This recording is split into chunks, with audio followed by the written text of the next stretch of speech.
Welcome back to Your Average Witch, where every Tuesday we talk about witch life, witch stories, and sometimes a little witchcraft. Your Average Witch is brought to you by Clever Kim's Curios, and if you have listened at all ever once, you're realizing this is not Kim. No, it is not. This is Macy. Hi. So unfortunately, Kim lost a family member this week, a fur family member, the one and only treasure known as Chuck. So she's going to be taking a couple of weeks off naturally.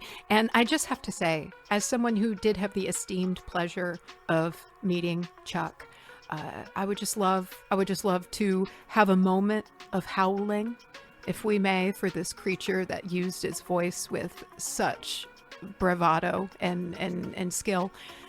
Let us all take a nice deep breath in, and if you're in a space to do so, let's point that snoot up, breathe in, and let you out a good old howl. Here we go.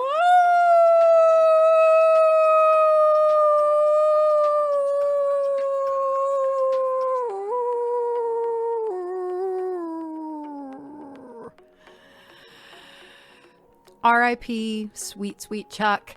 However, since Kim records and edits episodes ahead of time, honestly remarkable. What is that like, Kim? You still have an episode this week, guys. Kim talked to Samantha this week, a tarot reader and plant witch. Samantha talks about what makes her a witch, if she is one, talking to plants, and vulnerability. Your Average Witch is, again, taking some time off over the next 2 weeks. It'll be back on December 12th, where we'll meet Wish, the Whimsy Witch. Now, let's get to the stories. Hi, Samantha. Welcome to the show. Thank you. Would you please let everybody know who you are and what you do and where they can find you? I will. I'm Samantha. You can call me, well, some of you can call me Sam. You can choose. I am a tarot reader, movement practitioner, and plant potion maker. I am on Instagram. You can find me at Hedgereader or at Samantha Reads Good. I am on Cree, Soto, Dene, Nakota Sioux territory. What does it mean to you to call yourself a witch? I've been thinking about this since I heard my friend on the podcast, and then since the questions that I was sent. Like, do I call myself a witch? I don't know. If I ask myself questions like, is a witch someone who interacts with the unseen world? Then yes. Is a witch somebody who is alone? Not necessarily in the physical aspect? Then yes. Is a witch somebody who is, I don't know what's the word, yes, anti-establishment in a way, but anti most things, if I hope that makes sense, then yes. Is a witch somebody who is insecure, who doesn't know what they're doing half the time? Then no, yes. I could go on. I'll stop. Do you do witchcraft? Witchcraft does me. Okay. In a way. So what I'm finding is it's a natural thing, and I'm realizing how much I do it, quote unquote. I'll leave it at that. Okay. Did I already say that? Just laugh, please.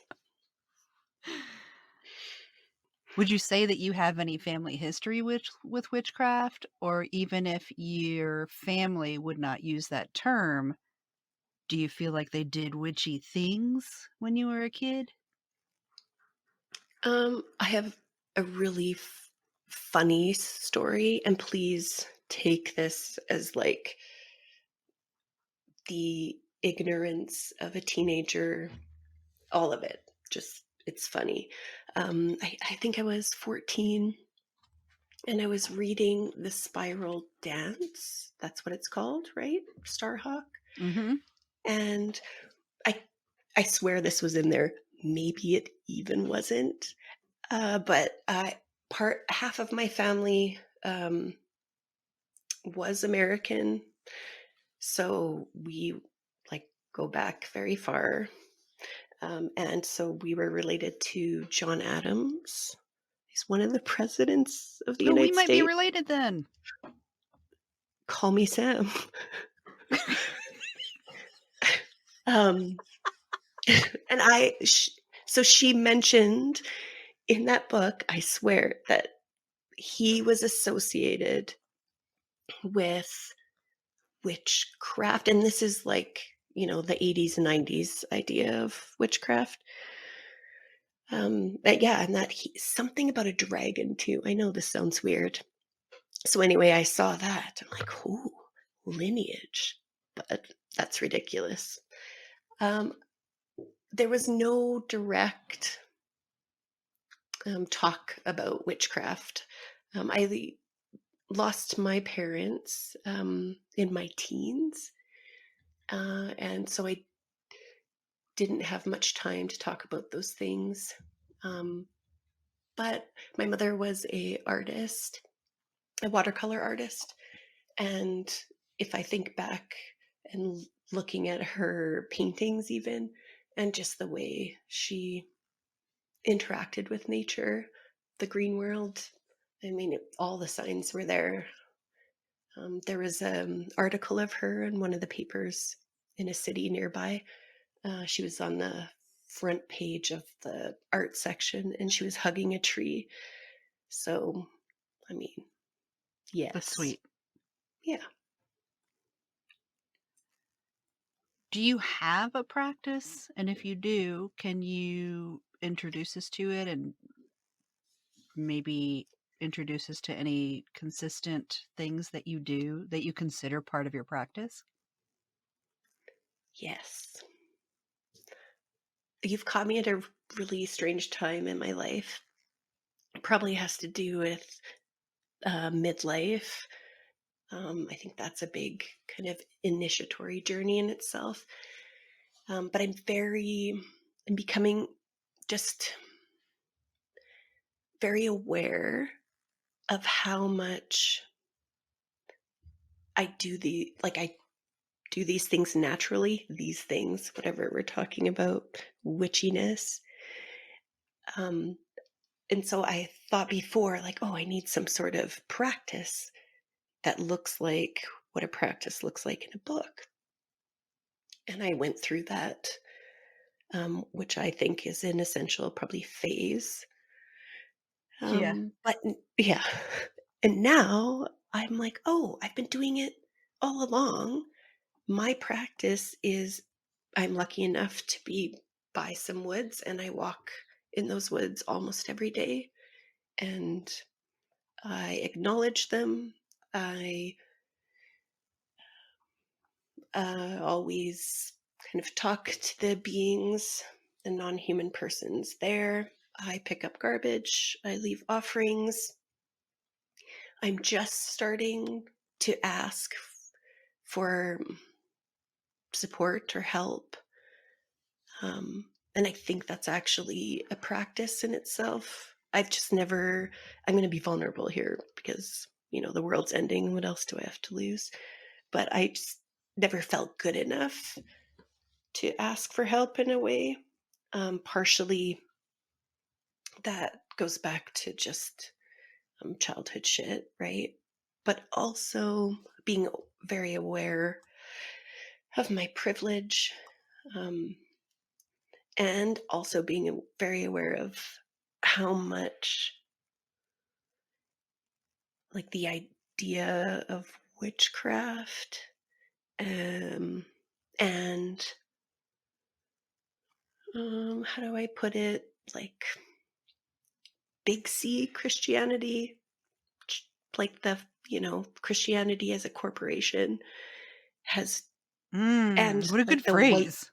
yeah, because I mean, there's something to be said for, I mean, Christianity as a root of witchcraft, or something that's like they're co-joined in a lot of European cultures. I don't want to sound like an asshole.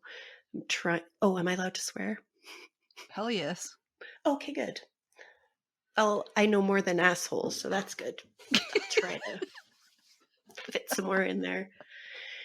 But yeah, just very aware of how spirituality has been this kind of like human centered, how can you help me do this for me? So all that kind of insecurity, and then understanding that me asking for support or help in relationship as a sort of partnership and bond instead of some kind of narcissistic ask. That's becoming my practice. I hope I'm making sense. I feel like I'm rambling. And then also it's just the practice of, like, I've always noticed and acknowledged the trees and the birds and the stones, always. So that's my practice. And I've come back to that slowly. Maybe that's another normal thing of realizing it just, like, this stuff meaning practice, shouldn't be hard in the way of like hard to like keep up with. I think practice is hard when it needs to be hard, but this should live with, like, within us and inside of us. I hope I'm making sense and not making sense. Oh my gosh. Um, so yeah, it's being aware of the relationships that I'm in constantly. That's my practice. And then maybe sometimes I'll light a candle and give some water and pull some cards. That sounds very familiar to me. Good. That's how I roll too. Can I just say, by the way, everyone who has trees near you, be thankful. I miss trees a lot. I can't imagine not having trees around. We have some. There are like 5 trees on my property. But I miss a forest, let me tell you. Hmm. And I wonder then, like, how much influence those tree beings have, if that makes sense. And like because I assume you're kind of more in a desert climate. Mm-hmm. So yeah, it's just interesting then what plants are the forest in respect of like the kind of mycelial underneath. Like, what does mycelial network look like in a desert? I wonder. Rugged. Rugged, dry. And for being a thing that I think of when I think of moisture, the mold here is wild. If there's any moisture, something will immediately get covered in mold because the mold is like, oh shit, we better get on it now. It's gonna be gone. Wow, It and goes I crazy. that's really cool because I would associate mold more with um like West Coast kind of climates near an ocean. Hmm, who knew? Not me. It's not just, like, out you don't see it unless it's, like, monsoon, which means I have not seen it in a very long time because we have had crap monsoon for Hmm. basically since I've lived here. Sorry that I brought a drought, but Hmm. it's pretty crazy. Would you say that witchcraft has changed your life? Of course, and not in the ways I necessarily agreed to, Ooh, or that's an interesting way to phrase it. yeah, it's not like I've really dove deep the last 3, 4 years. I mean, previously I like had kids. I had to kind of learn to live in the how do you call it? Not real world, material world. I don't even know that world. So I naturally moved away from it. So the last 3 years, 3, 4 years, reading tons, becoming more and more aware or reconnecting with my awareness.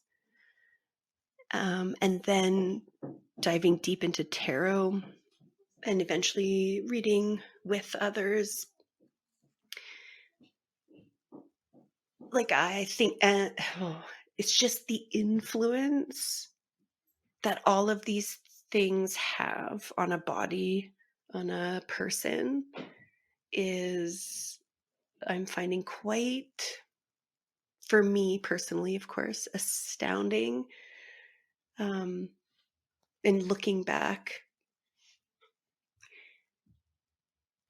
it's just, okay, I'll read cards for other people.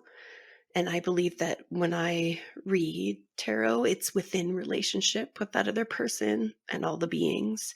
So that process, it changes that person, but it also changes me.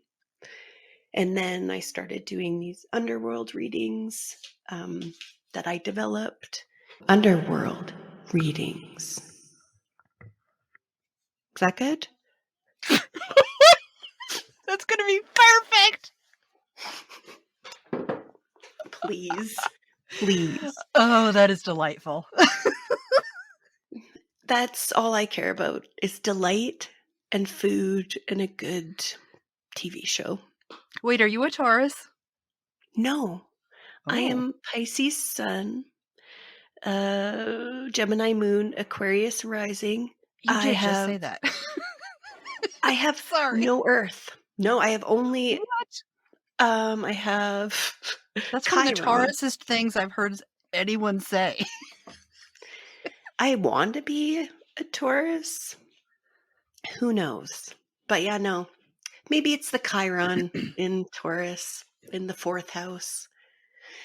Just wanting to feel my body. That sounded Aquarius. Yeah. Somebody, please. Anyway, Um, sorry I interrupted you. That was just made me really laugh to think about it just suddenly being like, underworld. but it's true. It is echoey. Those readings, like, they're about 2 hours and going with the person into the underworld, and they're going through their stuff. Stupid Do you have me. chickens? Yes, sorry, can you hear them? Leave them in. I am. Okay.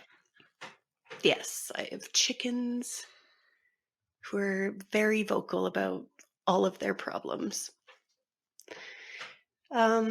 Yeah, so what am I trying to say? Yes, it changed me and it changed my body, and these things that I'm doing have changed me in ways that have been, I guess, like shadow like. this idea of shadow work where I don't necessarily agree with. I think it's more you do not know your shadow until you go through facing it, if that makes sense. So that's how it's changed me. Obviously, I know a lot of people, if they can understand what I'm saying, are like, duh. Like, witchcraft has been peeling back these layers of protection around me, protection of like my ego self, protection of like me wanting just to be a normal person, quote unquote, that way, and never how I thought it would. And it's not fair. And the chickens agree. That's gonna be one of the sound bites that I use, because what you just said is super cool, Okay. even with the chicken. I uh accentuation. No, that's not a word. They're the the emoji at the end of the sentence. Ooh, audio emojis. Yes. Huh. Know what I'm talking about. Me neither, but it made sense at the time. Thank you. And then she leaves. The end. Thanks, The end. everyone. What would you say is the biggest motivator in your practice, and has it changed since you first started out?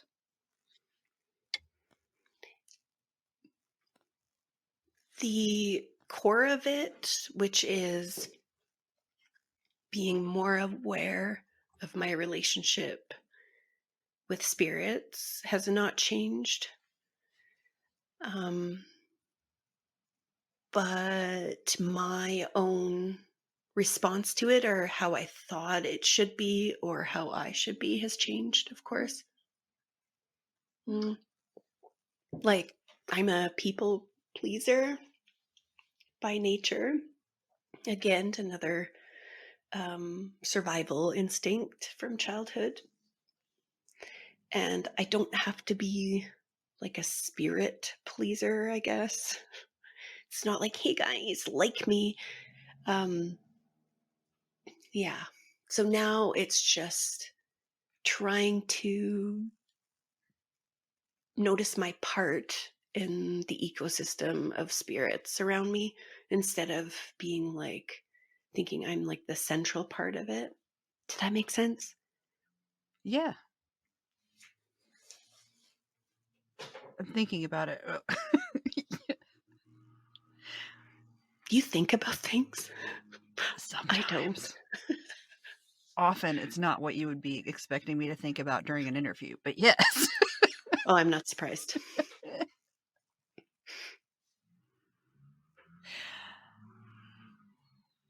What is your biggest struggle when it comes to witchcraft?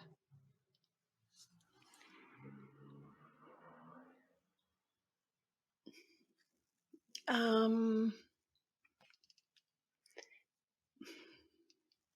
Trusting that I have my own way and that my own way is right and good.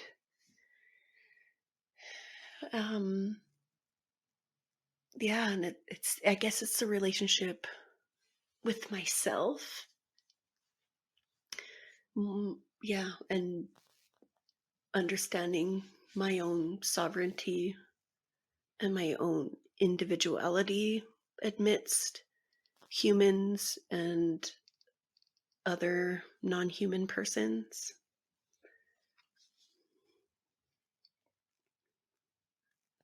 Would you call that imposter syndrome? Yes, How do probably. you beat it? What do you do? Do you just deal with it and be like, oh, this sucks, but slog through it? Or do you actually do anything? Um, I've come to understand, and this is through one of my tarot teachers and then my own experience, that when those voices are there saying whatever they say, however they say it in your brain, for me, it is like, you're full of shit, or who do you think you are? All of that, then that means I'm on the right track, because there's a Mm, part of me, call it ego, but I don't mean it in the more, I don't know, can pop white light, psych. all light sense. Oh my God. More of ego, nervous system, brain, as the part of us that thinks it's supposed to keep us safe and the same, and that growth and change are the antithesis of safety, and that's not true. And so it's more of just saying, like, we got this. This is not threatening. There's no physical threat. This change will be good. And maybe, yes, brain, part of you, your story, the way you interact with the world will die, but then you'll just have more room to do what you need to do, which is do what you're good at. Like, think, be creative, communicate, um, problem solve instead of being an asshole. Oh no, maybe that is my only swear word. Instead of being an asshole and trying to tell me that I don't know what I'm doing. Huh. Yeah. Huh. I had Can I something say, I was gonna say, huh? and then it just went away from my brain because I was listening so intently. Oh, that's nice. I will say that huh is very American. I know Canadians say a, but Americans, well, the ones that I'm around when I go visit my family, is huh. Just saying. That's interesting. I love weird little linguistic quirks. Huh. See? It's just I can't control it. Yes. That's A. oh. I find A offensive. I never say it. I probably do. Holy crap, and then I just wanna keep doing it because I keep having that Mhm. feeling where you say, "Huh." Yes. Don't think of a white elephant. Don't say huh. Yep, and I can't, I can't. Okay, we had to move on because I will think about this forever. Just mute and it out. What brings you the most joy in your practice? um, it's this is cheesy, but Good. it's the wind, the leaves, the trees, the birds. It's really about the birds for me. Um, noticing the plant just there, and I've walked that same path for years, and all of a sudden it's there. It's like, oh my gosh, okay, you're talking to me. This is exciting. And then the next day I find a whole patch of the plant. It's being invited into relationship, by different beings, especially in the green world or the real world, I guess. That's joy. I love that. Oh, being invited in. Oh, my heart. I just TM'd it. Is that how? Yeah. What's something you did early on in your practice that you don't do anymore, and why don't you do it?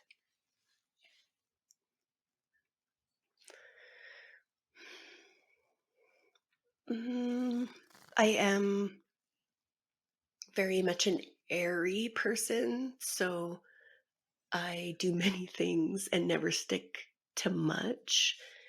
Um, I used to really be like aware of how, um, people said to give offerings to nature.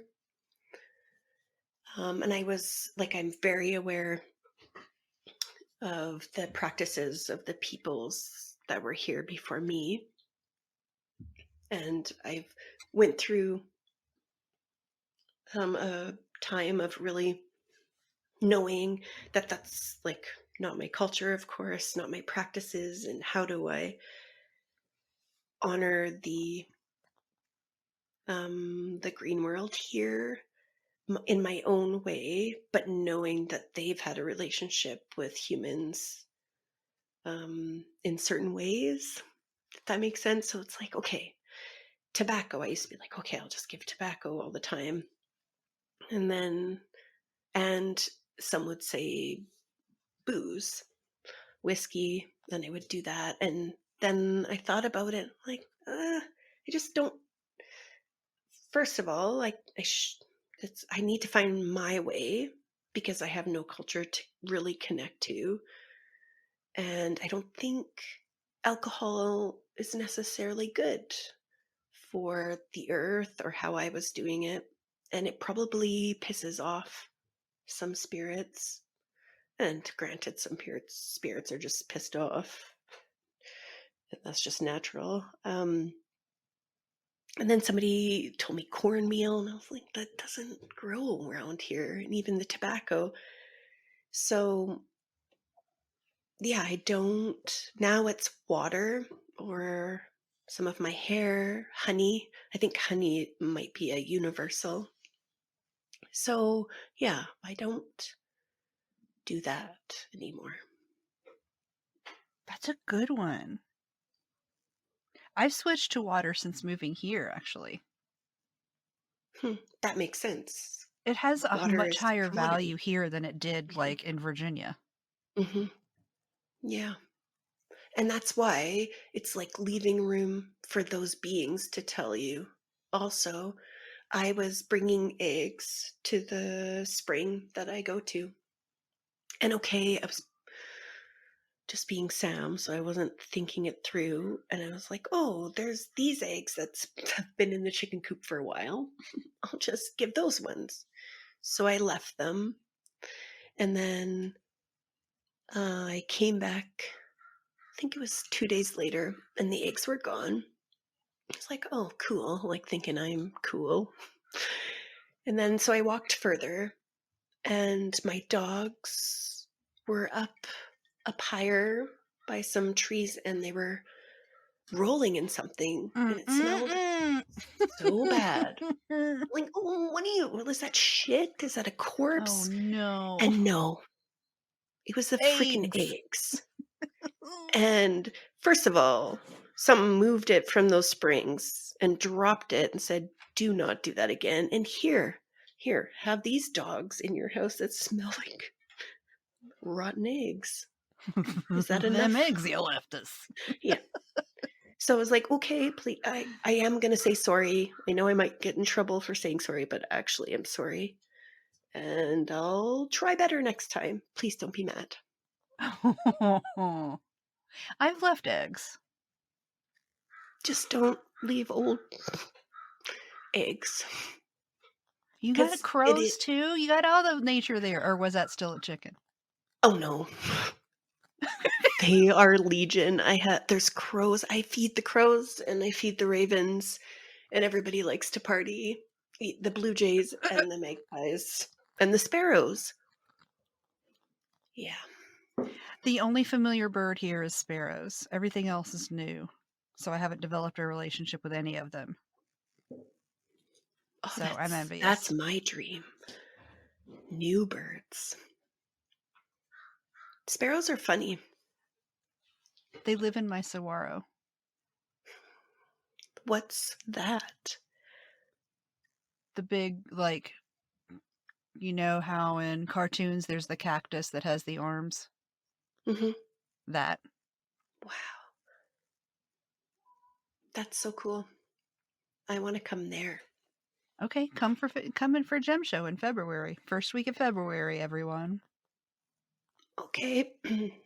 I'll have to find some money. Why am I talking so slow? I think it's the microphone echo in my ears. I just sound so great. What's your favorite tool in your practice? Does not have to be a physical object. And why? And how do you use it? It's my body, even though it's not necessarily a tool. If you use it, it is. Yes, the crow agrees. um, because I'm able to communicate and sense and feel everything around me through it. And I mean, it's a gift. And it's just one body.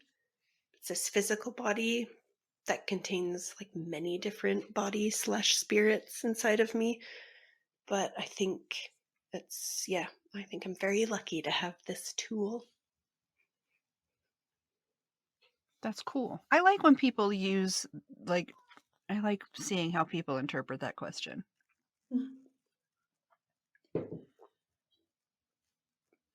So we all get into low periods in life, and I feel in our practice. If you experience that, how do you pull yourself out of it? Huh. Last 4 months, what? I actually think, even though what I think isn't necessarily how I feel, like take my own advice. But I think that it's a natural thing that happens, obviously, but I think everything reflects the laws of nature. So there are generative times and there are times of decay and of being, stuck or held. And I think it's essential. So now it's more about trust and knowing sometimes that period of time is for a good reason. Maybe the spirit, why is everybody so loud? Maybe the spirits that are with me, that I am a part of, are keeping me there, keeping my head down, so to speak, to keep me safe. And so things just don't work. And I feel like shit. I'm really sorry for myself. But that's a time of change, transformation. It's the squeeze, I guess, before the release. That sounds, don't anybody think too hard on that one, because it didn't sound very good.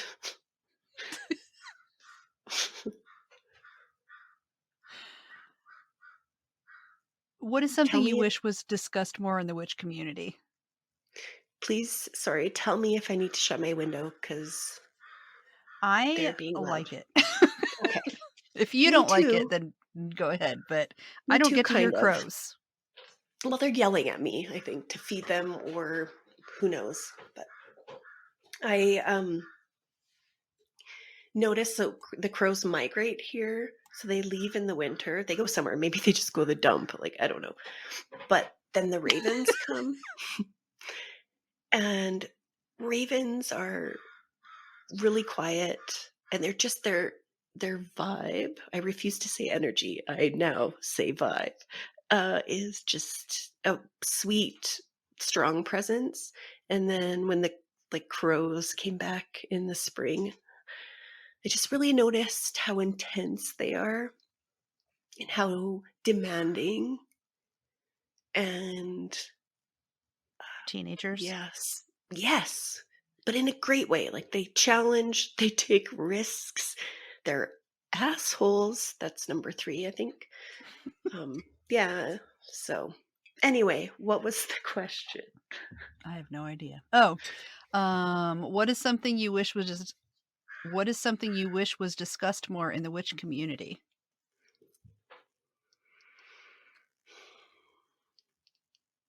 Hmm.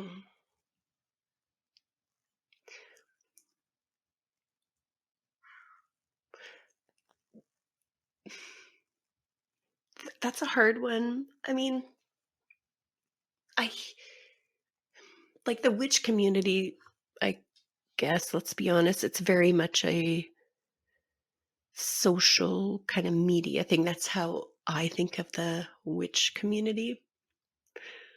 But like within it, there's these like pockets of, I listen to a podcast and somebody talks about, because one of the things I want to say is vulnerability, but somebody talks about that. Um, just speaking on how, we're to be vulnerable is important. I think it should be talked more how, and this is what I feel like I'm going through, but how much we, hmm, how much our, like the everyday experiences we go through are initiatory ones. And Lee Morgan, who's a wonderful author, said this, but that it's the shitty everyday, or once in a lifetime, like those really crappy experiences, those are the things that change us and that are associated with what it is to be a witch, because we're so aware of it. I hope this makes sense. I think the mundane should be talked about more through a magical lens, but I'm not saying like turning it into magical thinking, like some sort of like dream. I'm sure you've noticed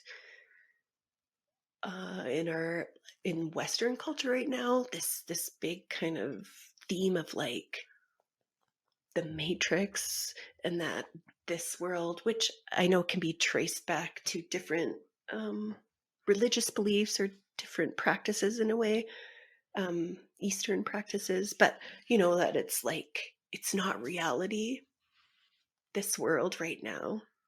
Mm-hmm. That makes sense. But it is. And this is where we're interacting, and this is where we have our power. And so, like talking about how our bodies and our emotions and our thoughts aid us in our magic. I don't know if I'm explaining it right, but it's just talking about more of the everyday things in more of a, that they have a role in our growth, but also not witchcraft as like self growth either. I don't know. I have to think about that more too to maybe make more sense. But I guess it's the vulnerability of being human. That's where some of our Ooh, greatest power comes. that is a beautiful answer. Well, I don't remember what I said, so The thanks. vulnerability of being human. Just that is beautiful. Mhm. And also hurts my feelings a little bit. Yeah. Well, I mean, I could go on a tangent about, I really think that it's through our feelings, our emotional responses, that there's keys there. It's our experience with futility. So coming up against things we cannot change and grieving over that and feeling that, I think that's a window into um, being a human magical person, and also experiencing joy, which I think is on the same spectrum of grief, or they're one in the same thing. You can't have one without the other. Anyway, I could ramble about that, but it is through our emotional experience. I'm not even saying psychological. I'm saying our emotions need to be talked about more, I think. And I know some people are saying like not like, or that's psychology, or that. I'm not even saying that. I'm saying that's where our interface is with spirits, I think. Also, it's really hard to talk about these things and make them make sense. For me, I feel it in my body, and so to articulate it is really hard. That makes sense. It's frustrating, but it makes sense. When I die, I want somebody, like, I don't know what I want. Like, do I want to be burned? I don't know. Anyway, but maybe on a plaque or something, it'll say, Sam, she made sense. That's all I want.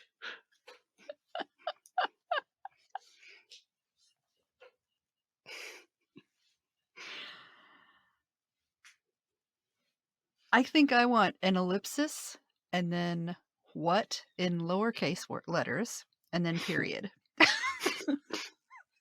That is, I'm jealous. Oh, that's really great. Oh. I also think laughter is another key to like connection with other and to connection to like one's own power.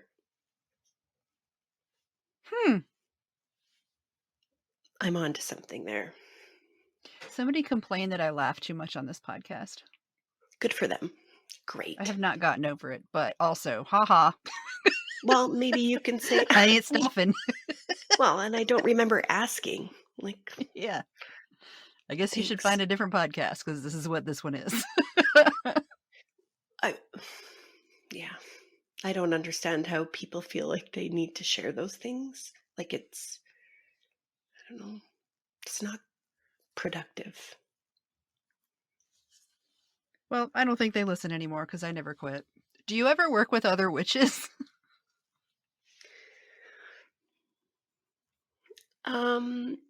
For me, I'm noticing now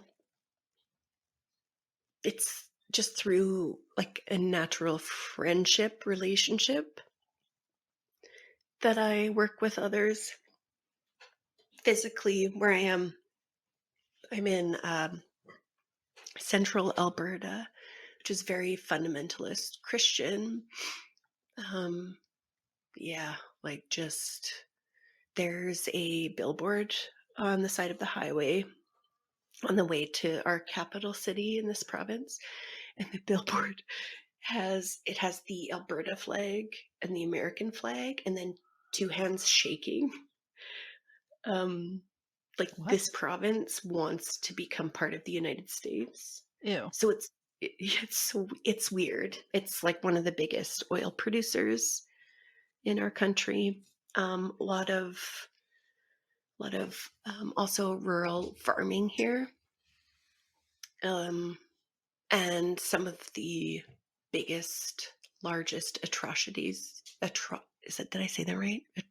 Whatever atrocities, Sure. yeah, to Mhm. Indigenous people here.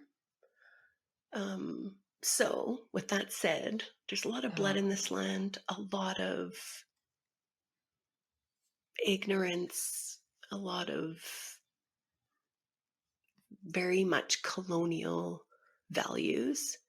So there's not a lot of people who, especially rural, would identify as witch or magical. There is a lot of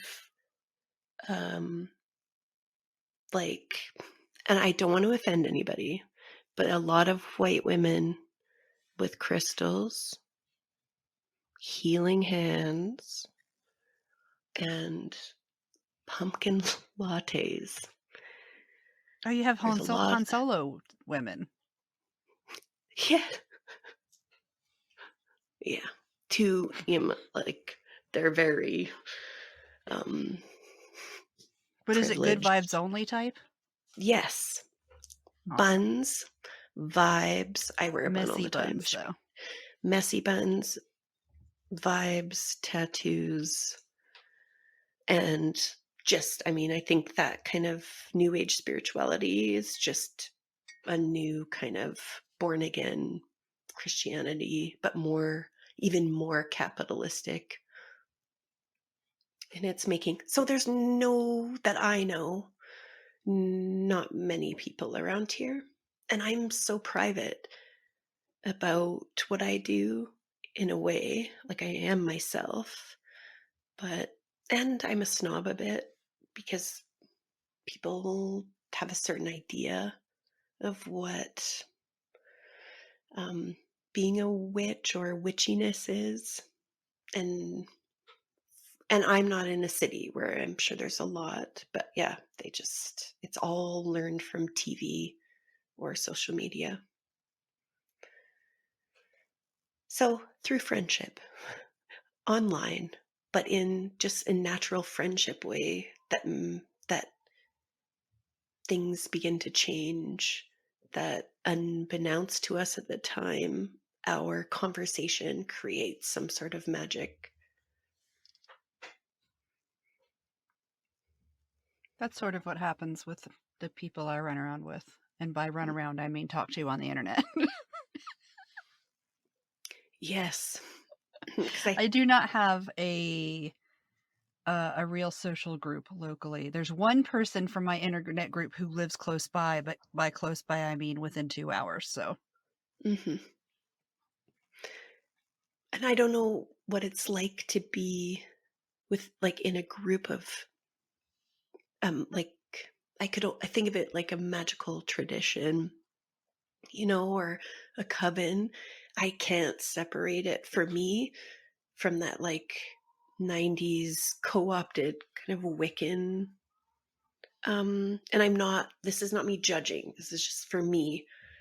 Um, yeah, that kind of circle casting and dancing naked, which is cool, but dancing naked according to a book, it's just not my thing.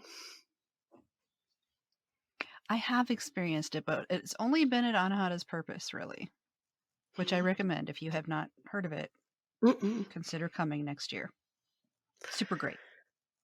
Cool. And that's why I don't want to sound like an asshole. It's more of just how, like, I feel about it.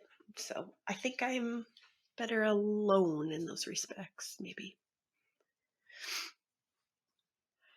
Nobody Consider wants to see me naked.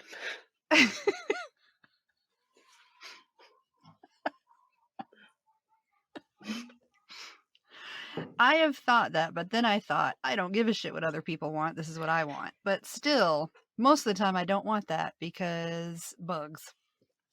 Yeah. Yeah. Maybe a better way is like, I don't want to see me. With bug bites later or dirt in my Yeah. And crotch. see or feel myself being so insecure about being naked around other Aww. people. It's just Oh, like, and now you okay, have to come to Anahata's. and be naked, just arrive. Well, yeah. Just on your way in. Here. Oop, Yeah, I see I the got sign. Let me take my problem. pants off. Yeah, customs was weird, but I told them. Okay, here's an example. It's taken me 3 years, but I finally just wore a sports bra around. That's basically what I wore the whole time this year because Anahata's was like 3 weeks ago. I just wore a sports bra the entire time. That's I am amazing. not what you would call shapely. I mean, there are some shapes, Mm. but it's not an hourglass. Hmm.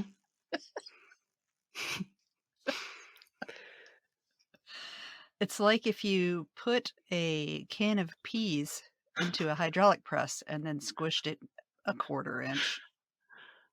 It's Uh, like that. and then it's what? Question mark. Yeah, I mean, I'm at a place too where it's like separating my own vanity from, like, I know a lot of it is kind of just insecurity mixed with vanity. Uh, and that's another, like, probably initiation of getting closer. to the other is being stripped of, like said, vanity, of worry. And I know these past 3 years, I'm just like slowly being stripped of these layers that prevent me from interacting with these beings. So I'm just not there yet. The naked stripping. Ooh, that's so, yeah, maybe I'll just start stripping.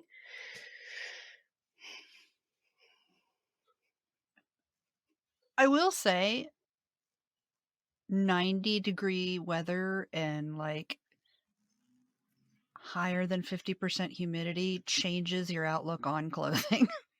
Hmm.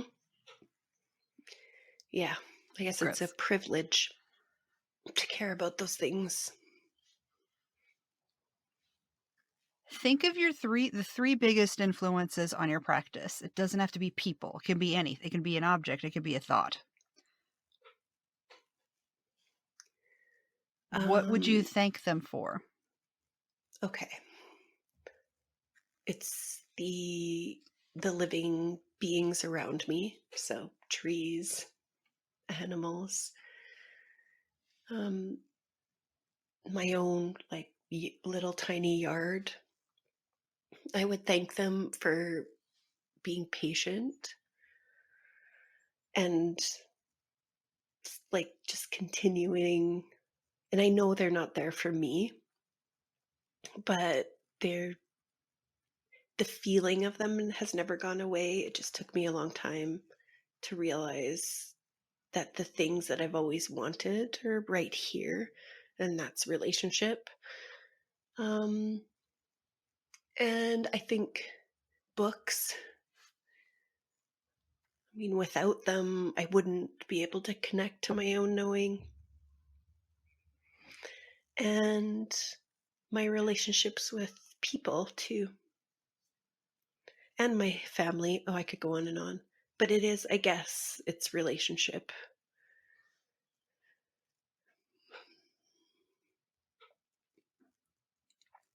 That's cool.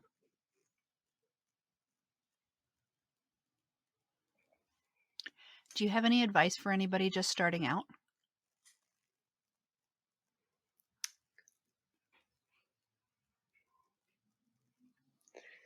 Um, to be easy on yourself and to trust.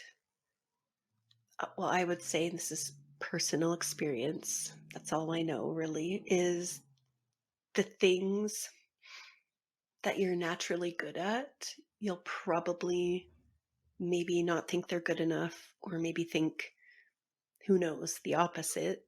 They're like everything, but you'll probably move away from them trying to do something else or something quote unquote better. And then you'll come back to them and realize those were the things, the ways of being, the skills that you have, those were all you needed in the first place, just as they are. I like that one. Who do you think I should have on the show?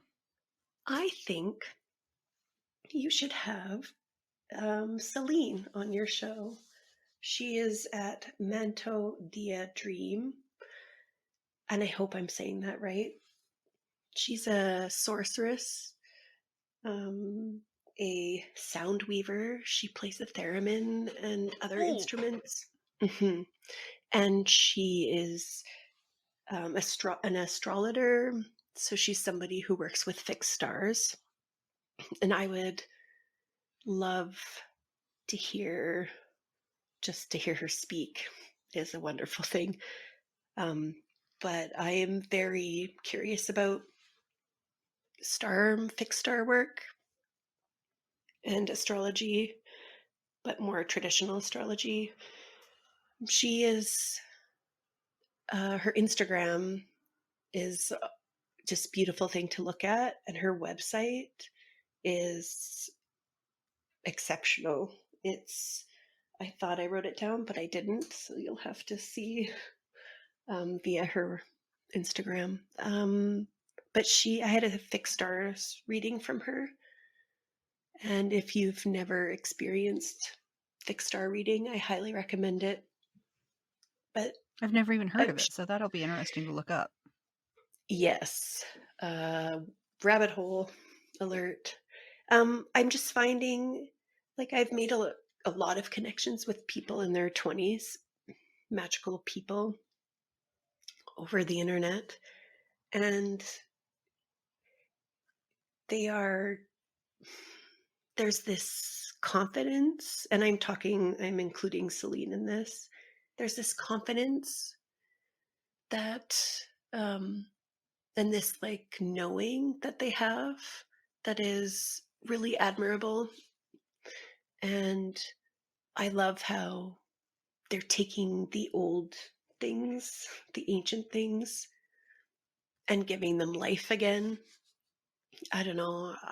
They've taught me so much, and I'm in awe of these like next generation. Oh my God, I'm old, but of people. Like you've had David of Porous Palms, the dirt sorcerer, on.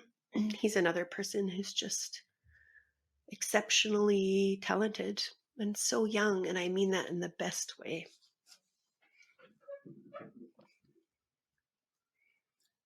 Is there anything else that you wanted to bring up that I didn't ask, or did you have any questions for me? I would like to know what the question was, the three things that influence you. I think that was the question, something like that. And what would you tell them? I want to know that for you. Oh no. Oh, It's changed since yes. the last time I asked. I That's mean, I great. answered. I think. Maybe it has. I'm not sure. Okay, one of the big influences that I don't know if I've said or not is my bees, my hive, my people. They have influenced me a lot in the past year. Um,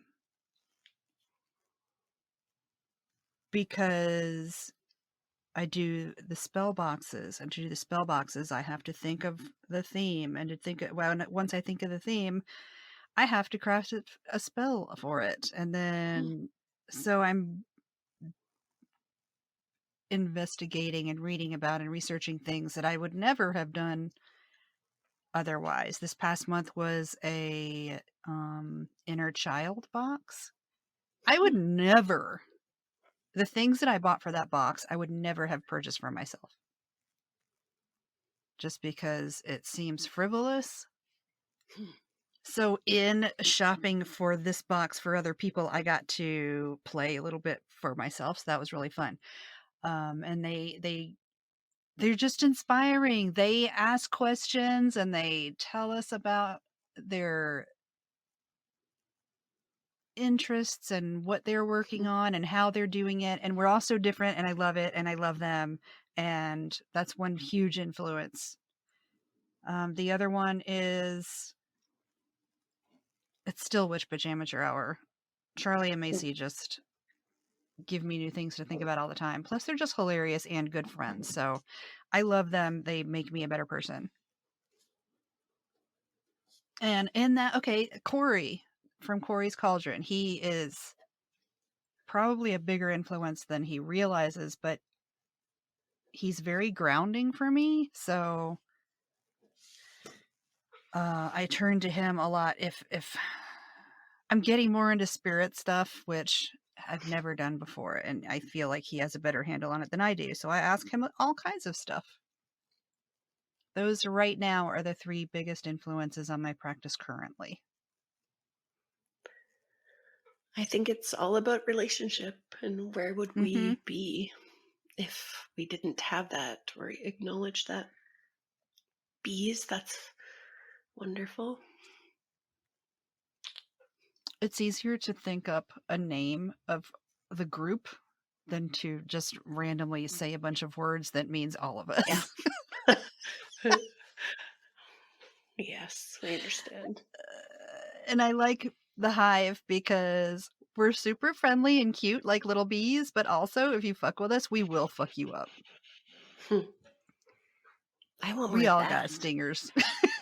Yeah. I really enjoy reading for people. So on my website, I have some different options. And it's taking way longer than I thought, but I'm currently developing a reading.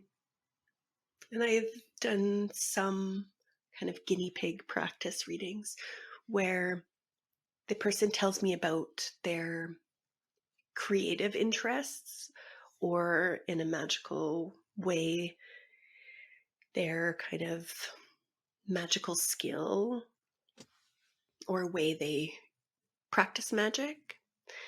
And so let's say I did a reading for somebody who made mead, and it was as also an act of spirit relationship, worship, I guess, in a way. So I researched mead and then I developed a reading around it.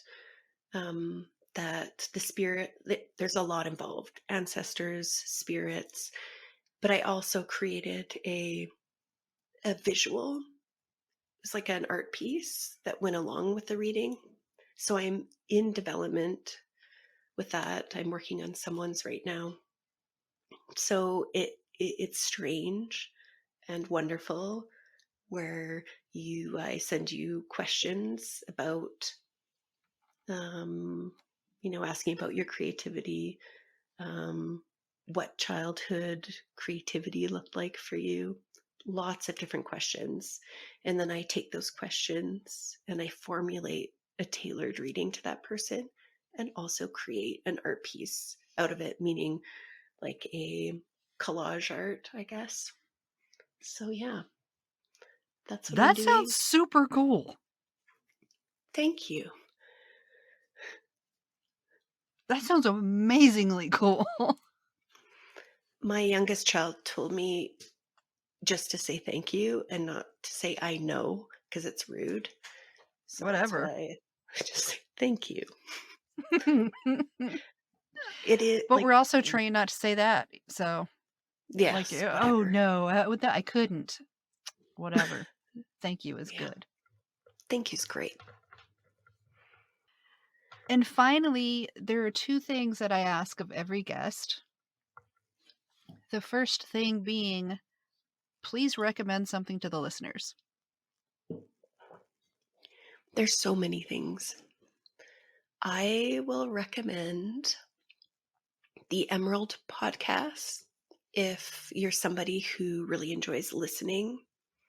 And through listening, that's how you connect with your imagination. The Emerald podcast is, I don't know how to even explain it. One of the episodes was called something like Shapeshifter Skin. Anyway, it's animistic lore. I don't know. Just listen to it. And for the readers, any books by Josephine McCarthy. She is an exceptional magician and teacher. And for the feelers out there, um, there's something to be said for just lying on the ground and breathing. I tell you, it's pretty great. There you That's go. an interesting way. Nobody's ever broken it down into 3 parts like that. Huh. That's cool. I said, huh, again. Ta-da! I can't not. I mean, the world would crumble if you didn't. Okay, I You better know? keep it up then. Yes. Finally, would you please tell me a story? It doesn't have to be witchcraft related. It doesn't have to be anything. I just like stories. Okay. Let me think of a good one. I forgot to plan one. Um, okay, the one that comes to mind, we had a leopard gecko lizard in our family. We purchased said lizard for our oldest son, who's now 22. And I didn't know that they lived for 30 years. And like with every animal that we get, I want to name it. So I named her Mab after, Ooh. yes, associated with the others. Anyway, so Magnus, my son, passed her on to my youngest child. And she was only 6 at the time. And so we didn't really leave her alone very often with the lizard, but I was doing something. She was in her room, and I hear this yelling, "Mom, Mom." So I came into the bedroom, and there is my child. And I stopped at the doorway because what I was seeing didn't make sense. And she had the lizard in her hand, Mab, but there was something bouncing up and down on the mattress and leaving, like, potato printing when you're a kid, where Okay. you do the, yeah. This thing was like leaving red marks as it was bouncing. Like, to me, it was like bouncing like a foot in the air. Probably not. And it took me a minute. I was like, oh, the tail of the leopard gecko had come off. Or, yeah, yes. No. And I was like, oh, ew, ew, ew. And I was in my freeze mode. And so I called my partner, get in here. I don't know what to do. And my little child sitting there, so cute, just looking at us. And he also stopped at the doorway and he was like, oh. He didn't know what to do. Oh.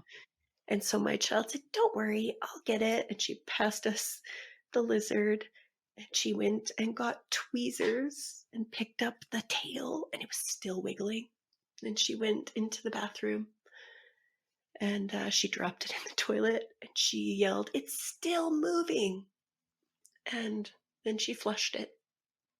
It's funny, this is the only story I can think of. And it so weird. It took Mab a year to grow her tail back, but she was fine. But just don't leave a young child alone with an animal, because Nasha said she was just playing and she wanted to just hold the lizard by its tail. So I felt bad about that. Everybody's fine. The only thing that didn't survive, I guess, was said tail, the stump, or no, the end of it. It's somewhere in the water, somewhere. There you go. It's a great story. It was gross. Yeah, I accidentally made a lizard drop its tail because it got out of its container, and then I found it under the couch. But when I moved the couch, I accidentally Oh, grabbed its tail, like pinched its tail. oh. And so she dropped the tail and ran out from under the couch. And so I had to do something similar just under the couch. One of my good friends as a teenager had a leopard gecko, and it got out, and she looked and looked and looked for it. Couldn't find it. 3 years later, it was living in the basement underneath the furnace. She must have a lot of prey living in her house. Yeah. Never thought of that, but I guess so. And their tails, if they have a big old fat tail, they can live off that for a good while. That's disgusting. I mean, my fat stores are under my guts. I don't have a tail, but Well, oh my gosh, that's great. It's nature. the end, everyone.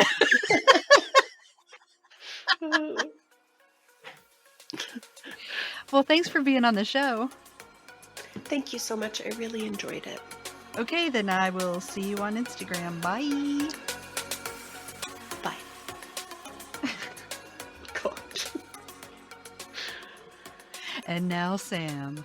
Welcome to Hive House. Hello.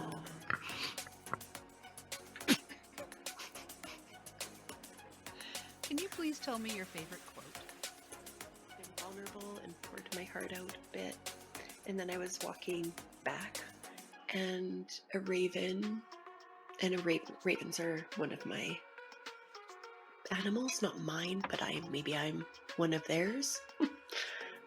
It flew over, but it not only like flew over, because usually they just fly by and talk, but it circled about 4 or 5 times right over me, and then sat in a tree and talked for a while to me. To hear more of the members only episode, head over to crepuscularconjuration.com.